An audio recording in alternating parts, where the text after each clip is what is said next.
क्या उनकी लाशों की बीजेपी सरकार। देखिए सर, आप कहोगे फिर चंद्रशेखर ने विवादित बयान दे दिया। सच को आंच नहीं होती। मैंने बहुत दिन पहले कहा था कि ये जिस तरह आस्था का इवेंट बनाया जा रहा है, इसका खामियाजा भुगतना पड़ेगा। लेकिन भुगतना किसको पड़ा? जनता को।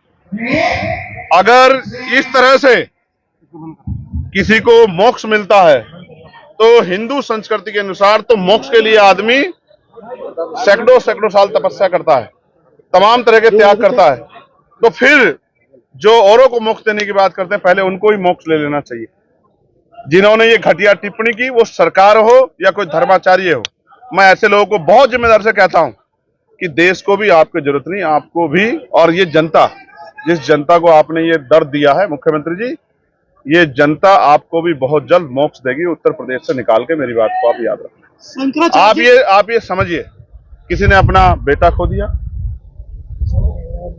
किसी ने अपना पति खो दिया, किसी ने अपना भाई खो दिया, किसी ने अपनी बच्ची खो दी, किसी ने अपनी बहन खो दी। एक सुई नहीं बर्दाश्त कर सकता आदमी। और आप फोटो नहीं देख पाओगे मेरे फोन में, गोरखपुर के लोग, क्योंकि मैं वहां चुनाव लड़ के आया था, वहां के लोगों ने भेजे मुझे, आप फोटो नहीं देख पाओगे। यहां से नीचे का शरीर नहीं है, इस तरह चिकले गए हैं और जानवरों की तरह उठा के फेंक दिए गए।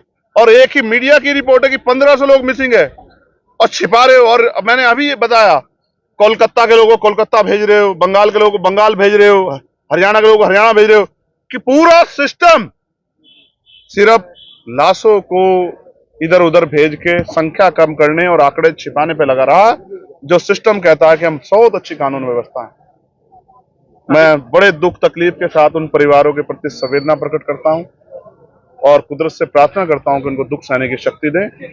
इसका दुख के समय में मैं उनके लिए, क्योंकि मैं उस शक्ति में नहीं, वरना तो उनको न्याय दिलाने के लिए जो भी इसमें आरोपी है, जिनकी लापरवाही से, उन पर भी कार्रवाई करता और कम से कम 1-1 करोड़ रुपए का मुआवजा उन परिवार को देता जिन परिवार ने अपने लोग को।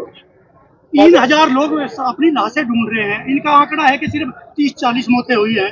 सर, इनका बस चलेगा तो ये कफन छिपा लेंगे। आप देख तो लो, सत्ता में बीजेपी के लोग हैं, मुख्यमंत्री कुर्सी बचाने के लिए एडी चोटी का जोर लगा रहे हैं और कोशिश कर रहे हैं कि धर्माचार्य उनके पक्ष में बयान दे। और कुछ धर्माचार्य सीमाओं को लांघ के कर भी रहे हैं, लेकिन अच्छे धर्माचार्य भी हैं जो स्पष्ट सवाल खड़ा कर रहे हैं। अभी तक जिस तरीके से पापियों के बारे में बताया था कि पापी जाते हैं खाने के लिए, तो विपक्ष आधे से ज्यादा गया वहाँ पे, तो क्या मानते हैं कि विपक्ष में भी पापी की जैसे मीडिया के लोगों ने चलाया वो।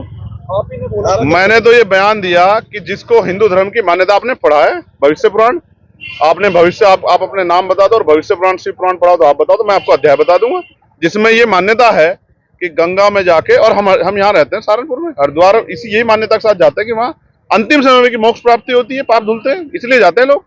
और ये मेरी थोड़ा, ये हिंदू धर्म के धर्माचार्यों का बयान है, जो ज्योतिश्वर पीठ के जो है शंकराचार्य, उन्होंने कहा कि बिल्कुल सही बयान दिया है। वो नहीं शायद आपने सुना, आप तो मीडिया के लोग, आप धर्माचार्य थोड़ा ही हो, तो शास्त्रार्थ करा लो, पता लग जाएगा आपको कि मैंने गलत कहा सही कहा। अच्छा, शंकराचार्य जी, और अगर मैंने गलत किया होता तो मुख्य, यहाँ तो सरकार 1 मिनट में मुकदमा लिख देती है। अगर मैंने गलत कहा होता, क्यों नहीं लिख पा रही? शंकराचार्य ने भी नसीहत दी है मुख्यमंत्री को। है शंकराचार्य ने नसीहत दिया है कि मुख्यमंत्री को इस पद पर रहने लायक नहीं है। देखिए, जो मुख्यमंत्री अपनी कुर्सी के चक्कर में संवेदना भी खत्म कर दे, लोगों के दर्द का मजाक उड़ाए, झूठ बोले, आंकड़ा छिपाए, नैतिकता के आधार पर तो उनको खुद ही इस्तीफा देना चाहिए था।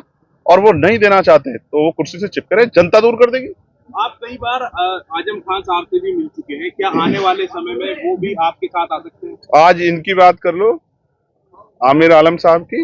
ये इतने बड़े नेता, 2 बार के पूर्व MP, 3 बार के MLA, उनके बेटे, ये इतना बड़ा परिवार, और आज जो हजारों हजारों की संख्या में इनके साथियों ने, 2-3 जिलों के, 4 जिलों के लोगों ने जो आजाद समाज पार्टी में आस्था विश्वास दिखाया है, मैं इनका धन्यवाद करता हूं। और मैं इनको विश्वास दिलाता हूं कि जिन भावनाओं के साथ वो आजाद समाज पार्टी से जुड़े, हम मिलके पश्चिम और पूरे प्रदेश और देश की सेवा करेंगे और इनका योगदान पूरे प्रदेश और देश में रहेगा। आप एनकाउंटर पे सवाल उठा रहे थे, एनकाउंटर जो फर्जी किए जा रहे हैं, क्या अभी शामली में भी एनकाउंटर हुआ है जिसमें STF के इंचार्ज की भी मौत होगी? मुझे बहुत तकलीफ है कि STF के हमारे इंचार्ज की जान गई, लेकिन ये जो इनकाउंटर का दौर है, ये आज पहली बार नहीं हो रहा है।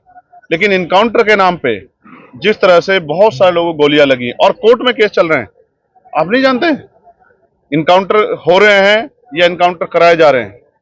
आप इस बात को नहीं नकार सकते। ये कोर्ट कह रहा है, मैं नहीं कह रहा हूं कि उत्तर प्रदेश की कानून व्यवस्था दम तोड़ चुकी है। उत्तर प्रदेश के अधिकारियों को नसीहत सुप्रीम कोर्ट के जज दे रहे हैं, मैं नहीं दे रहा हूं।